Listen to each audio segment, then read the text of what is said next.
Bienvenidos a su programa Aprende con Rosy. Y yo quiero, dejarles saber, quiero presentarles un video, quiero compartir un video con ustedes, porque son tantos análisis, tantas las especulaciones que hay, que es bueno por lo menos escuchar de expertos, ¿ok? Yo he escuchado varios y este fue uno de los que más me gustó con respecto a este tema. No sé si ustedes se recordarán que están ahora hablando por todos lados del video de la mujer que estaba detrás del stage donde estaba nuestro presidente número 45.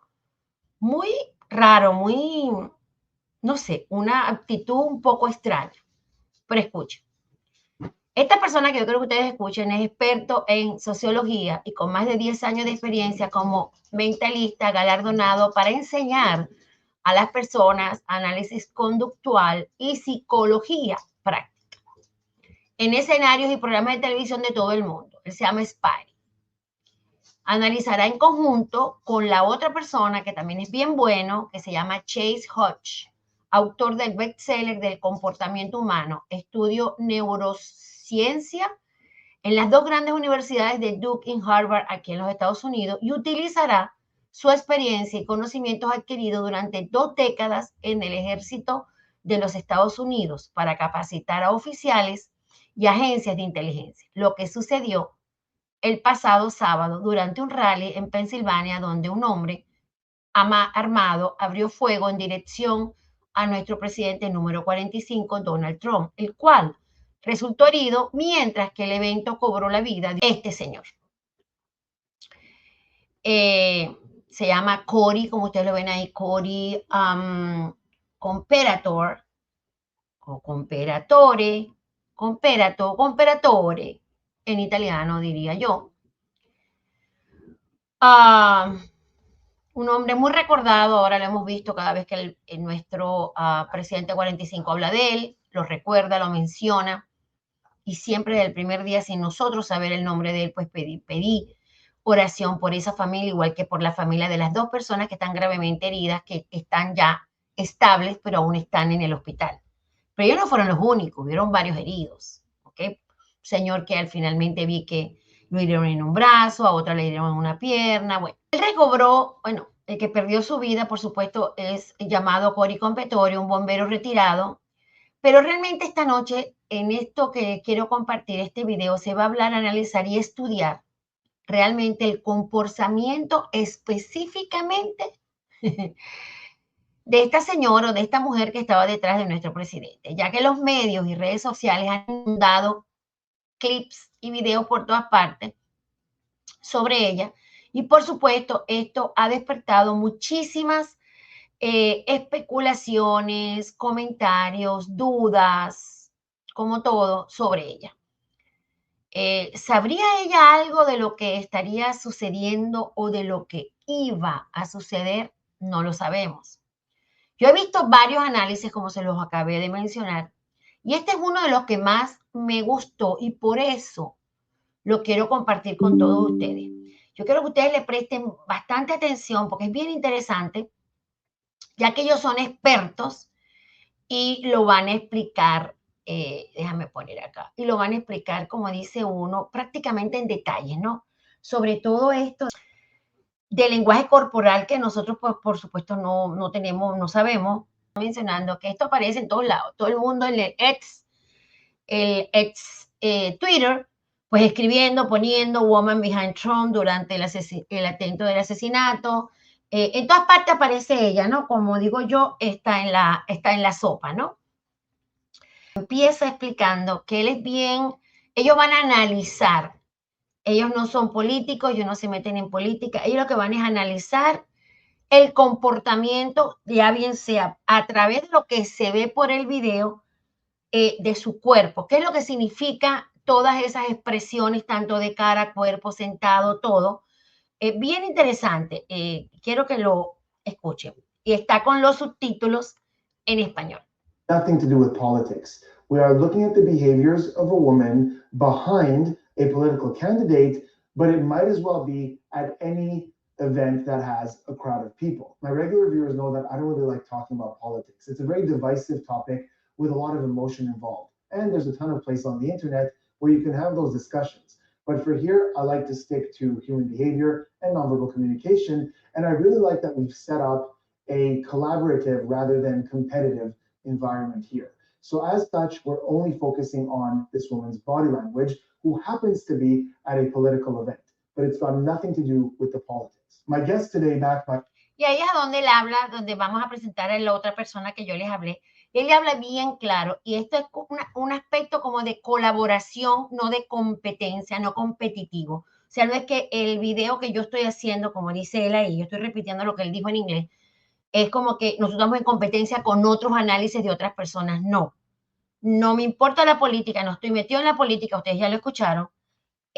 Sus videos aparentemente no tienen nada que ver con política, va a ser bien parcial, entonces por eso me gustó, y por eso me gustó traérselo, para que ustedes lo puedan escuchar. En este aspecto, el que entiende inglés lo escucha, y el que no, pues pueda leerlo con los subtítulos en español, viendo las imágenes, porque ellos son bien parciales, ellos no es que están de parte o no de parte, como dice él. Esto puede ser un evento, en este caso es un evento político, pero puede haber sido en cualquier otro evento. Tantas conferencias que hay que no tienen nada que ver con política y gente que son bastante importantes. Así que quiero que lo escuchen, regalito. ¿Ok? Bueno, Dios me los bendiga. Vamos a ponerlo acá y acá va. Hughes. Mr. Spidey, thanks for having me on the show, man. And dude, when I texted you this clip last night, this is just unbelievable. And I think this is going to be an incredible analysis. Can't wait. Super excited. All right, Chase. So we're going to start by looking at the clip that went viral, which is a very zoomed in video on this lady behind Donald Trump during the event. And then later we'll zoom out and look at it more holistically, but right now we're only looking at this clip specifically. Here we go. Watch this, dude. Watch. She sits down. Yep. Watch this. Puts the sign up. Take a look what happens. Shots fall off. She's completely normal, and then watch. And then she's got her. What the people are freaking out, And she's filming. and she's just like right there. All right, so that was the clip, but now we're going to look at some of the behaviors that we're seeing. And Chase, a lot of people get a little confused when we do this in analysis. The first phase is just talking about behaviors. We're not making conclusions yet. A lot of people often confuse observations for conclusions. So when we say we're seeing something, they start with, oh, well, maybe it's this, or maybe it's that. We're not talking about why these things are happening yet. We're just talking about in this specific video what we're seeing.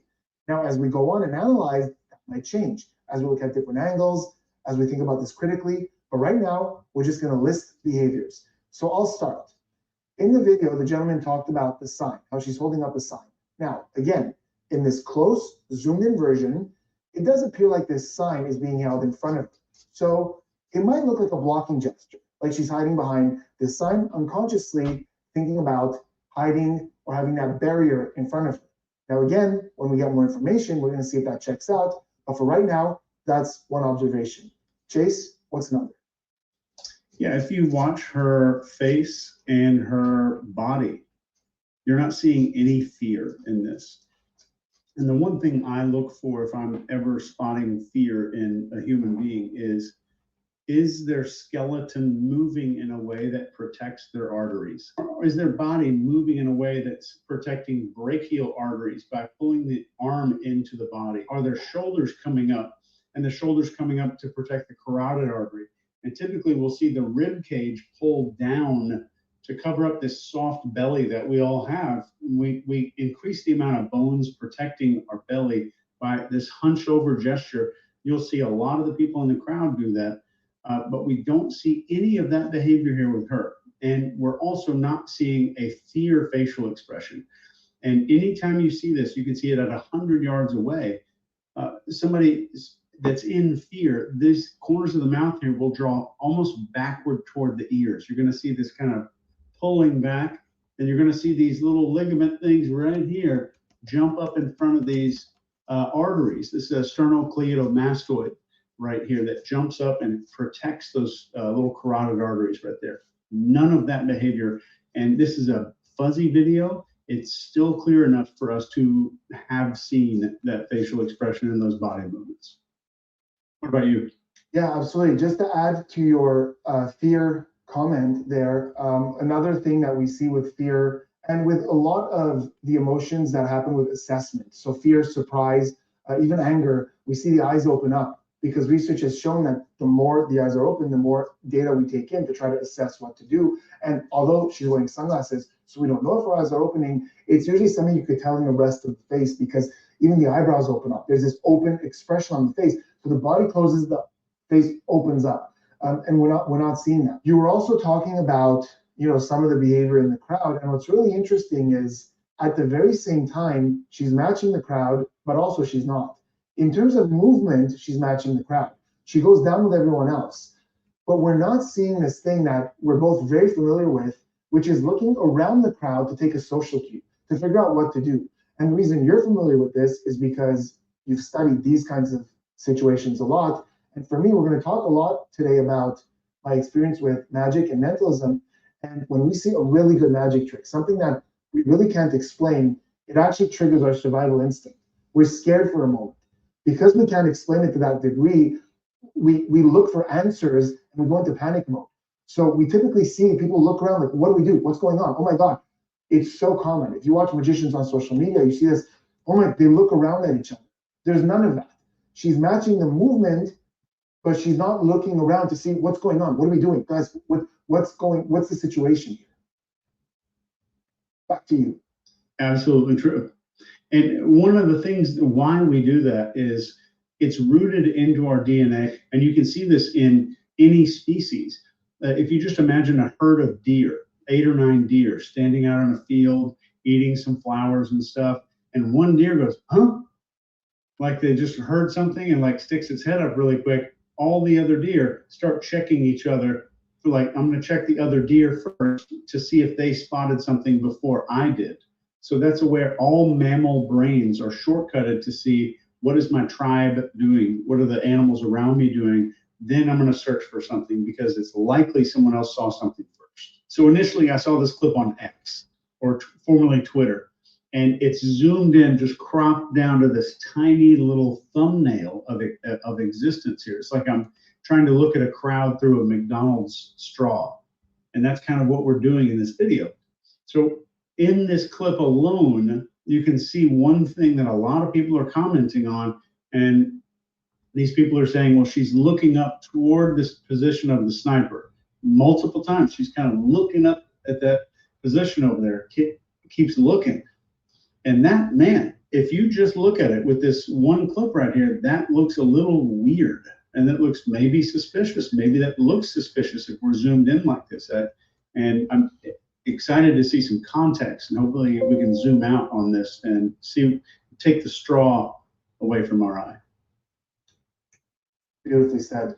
Another thing that a lot of commenters are talking about on social media is her phone, how it's immediately in her hands, almost like she's ready, almost like she's already recording. And when the panic happens and people are, shuffling about, trying to figure out what to do, it's still up, and it's up, and it seems like a big priority for her. And again, remember, this isn't analysis yet. We're just looking at this behavior. The phone's out, it's recording. Of course, context is going to help us understand this a little bit better. But for right now, yeah, it seems odd how in this moment where people are trying to figure out what's going on, we're hearing panic in the clip, she's got her phone out. That seems to be a priority. And I'd be suspicious of anybody in any crowd where everyone's panicking except one person. And especially one person that looks like they're doing a job or that they have a task to do. That looks very unusual for the desire to complete a job to completely trump the desire for survival and safety. And there's got to be some things in place for that to happen. I think hopefully we can dig into that here in a second.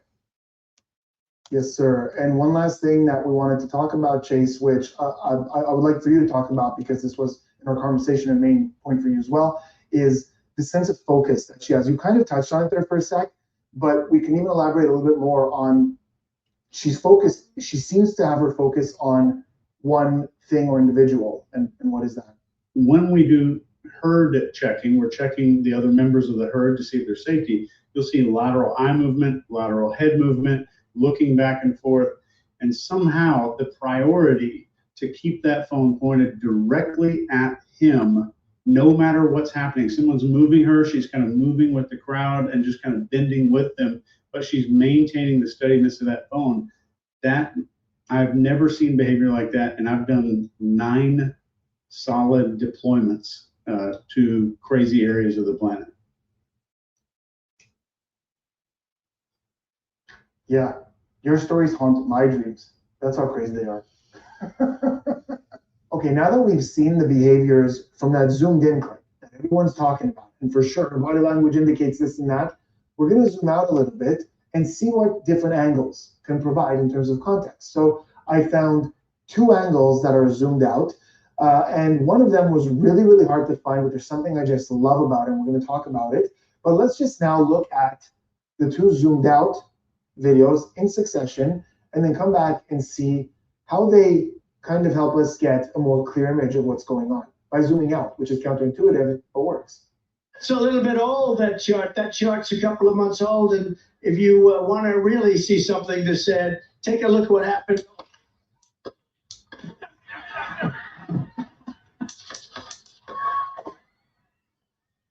And take a look what happened.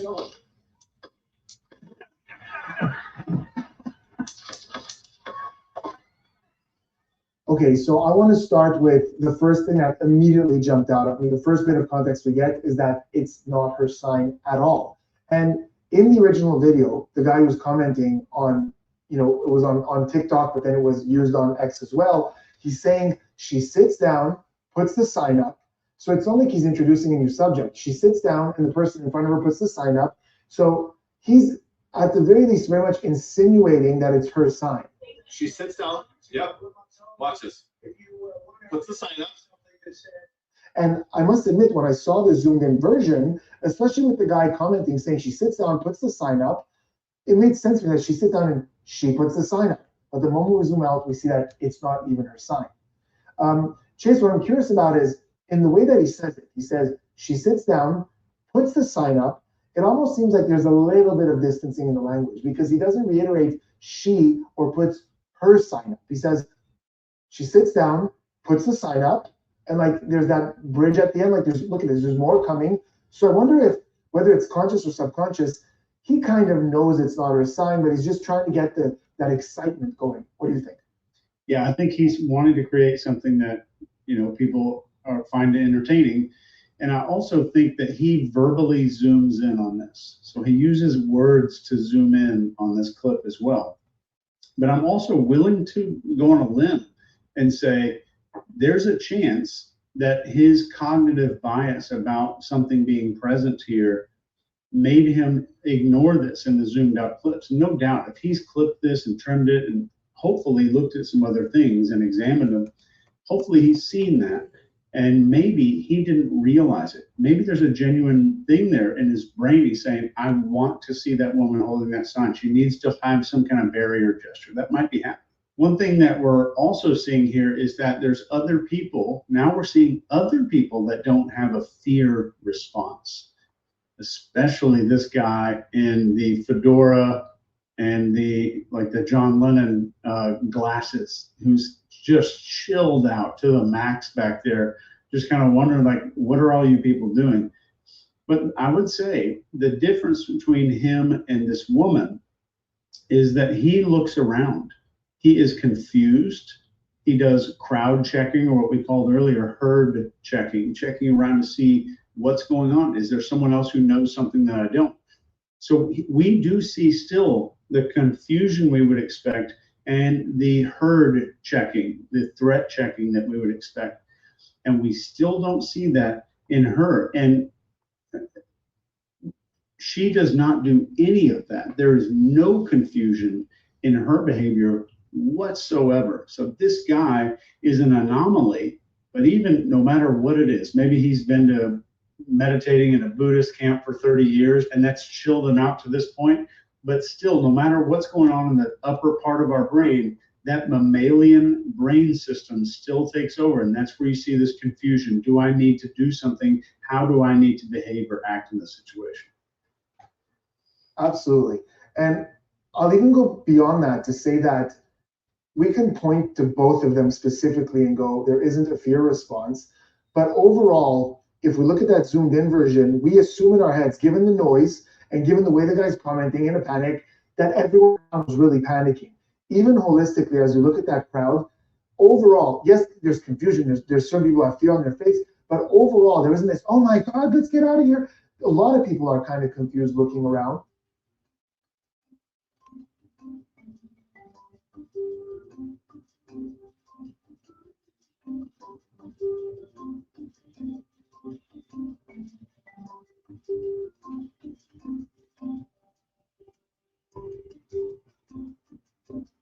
Chase, I wanted to ask you this. Given that we're getting the audio from a very specific source, we're hearing something that... En el momento en que se quedaron callados y había el anuncio, déjame ponerlo nuevamente aquí.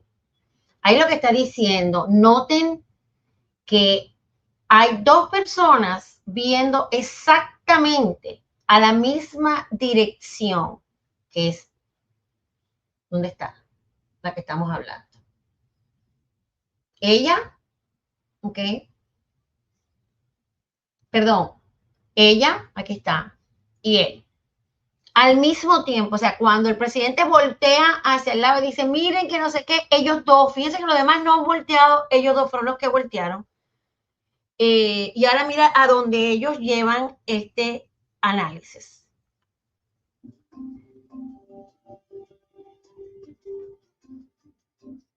Chase, I wanted to ask you this. Given that we're getting the audio from a very specific source, we're hearing something that might be different on that stage. I mean, we both spent a lot of time on stage, so we know that sounds could be different from here than they are from there, than by the microphone, than back in the room. But you've been in a lot of panic situations. Is there a chance, given what we're seeing in this crowd, that the threat wasn't immediately obvious to everyone there? Because overall, there's quite a few people in that crowd who aren't in mega panic mode right away.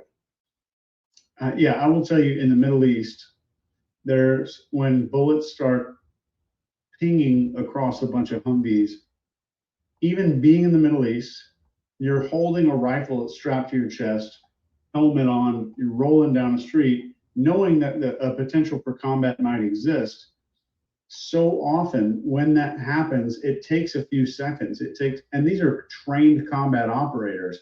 It takes a second or two to process, oh, that wasn't a rock hitting the side of this truck. That was a bullet. So even in operators, it takes a little bit of time. It's not immediately apparent. And somebody watching the clip, retroactively knowing exactly what's happening. They're watching a clip and the title's right across the screen. It says attempted assassination. And all of that gives us a pre-knowing. So I know what's going on. So in my head, I'm saying this is how a person should respond to an attempted assassination, but none of them know that yet. Exactly. We're going in thinking, okay, when's it gonna happen? When's that moment? Oh my God, it happened. Why isn't anybody reacting? Whereas nobody gave them the title of this video. You know, to them in their head, it's sitting at rally on a nice day, you know, hanging out. Like it takes a minute to adjust and to know, oh my God, that's what's going on. I mean, this is why we have the freeze response. Freeze, fight, or flight. Freeze comes first. We're assessing. Yeah, absolutely. All right, so I'm sure that you saw this. I don't know, but I think you might have seen this.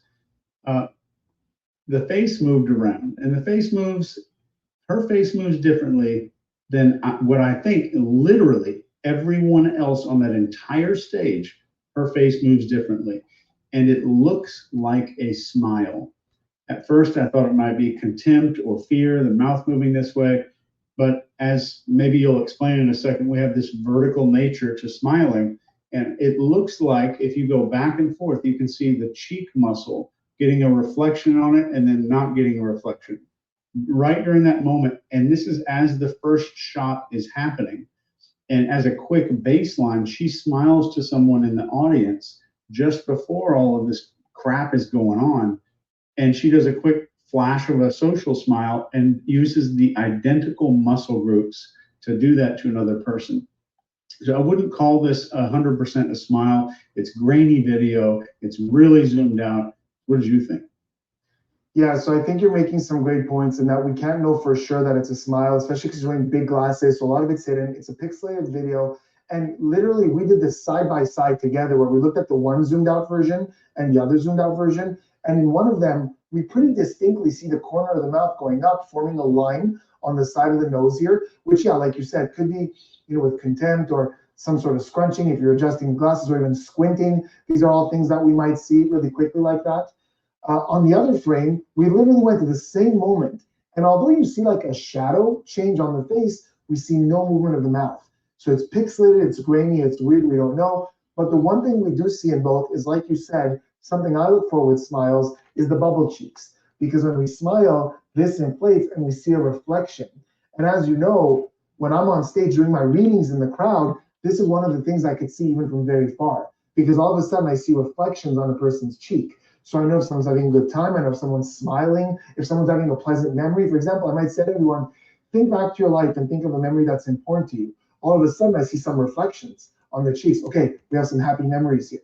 So I'm with you 100% on that. But I also like the way you spoke about it with caveats. It's so quick, it's so pixelated, it's so awkward that we don't know for sure that it's a smile. If it is, it's bizarre. A smile doesn't belong there.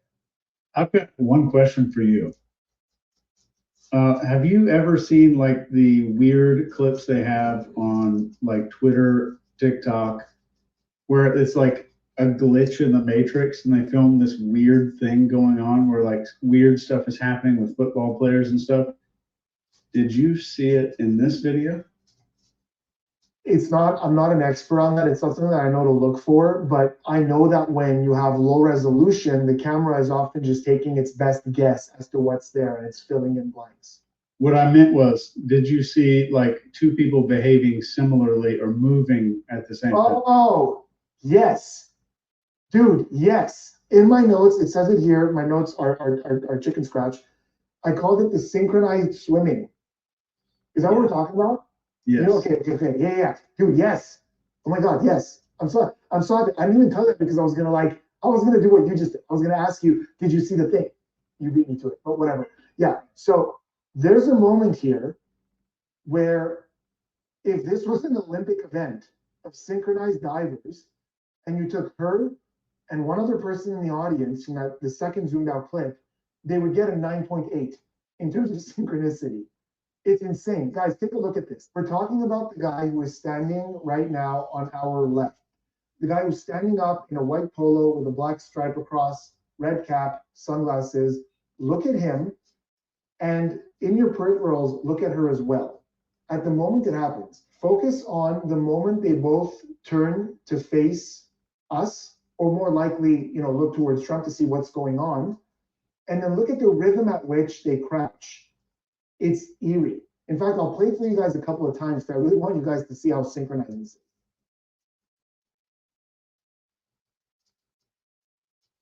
is. Take a look at what happened.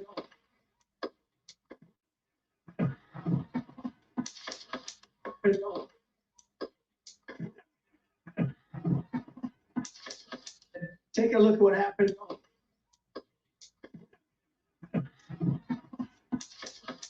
I think the biggest and only difference between those two, one of them has a definite and definitive purpose.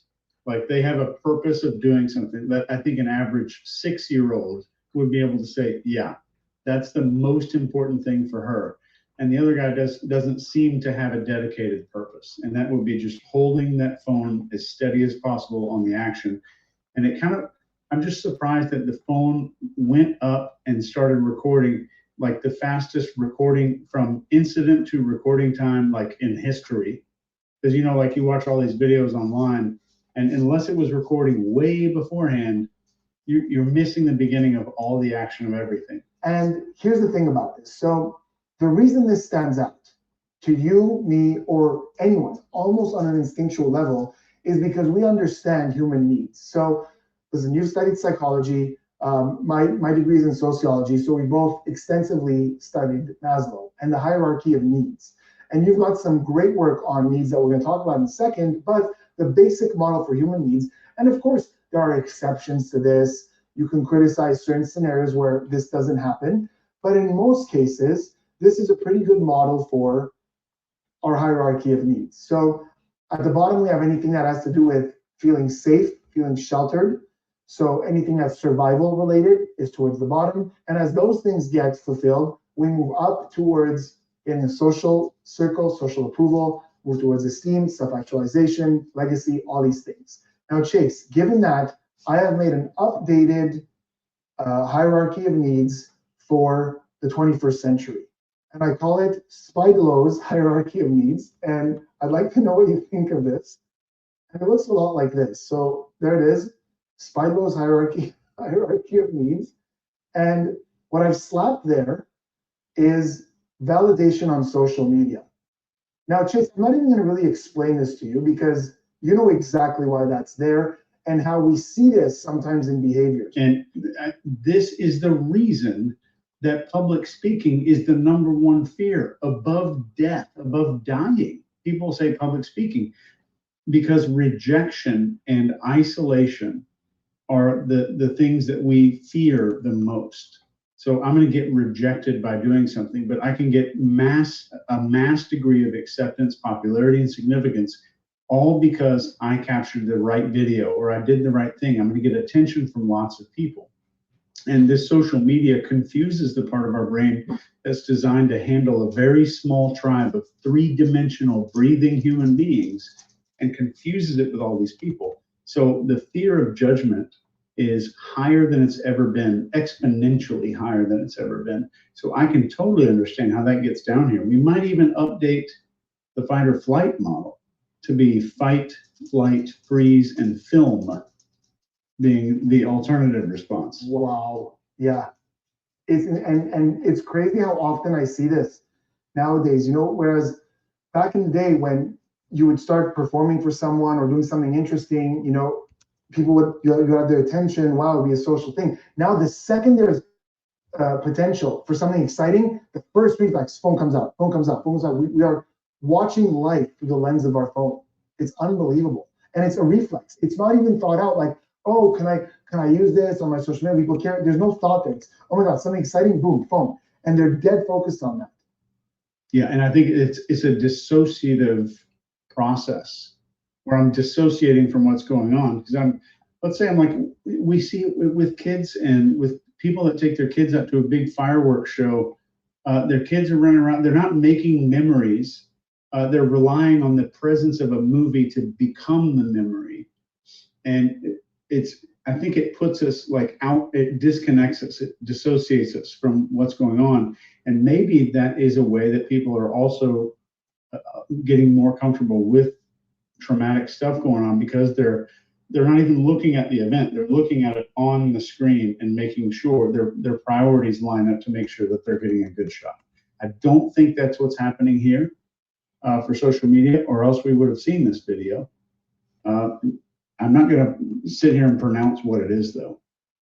Yeah, so that was my reflex as well, to be like, I've seen this behavior to where even in a moment where you're looking at a person going, what are you doing? Put your phone away. That phone is out.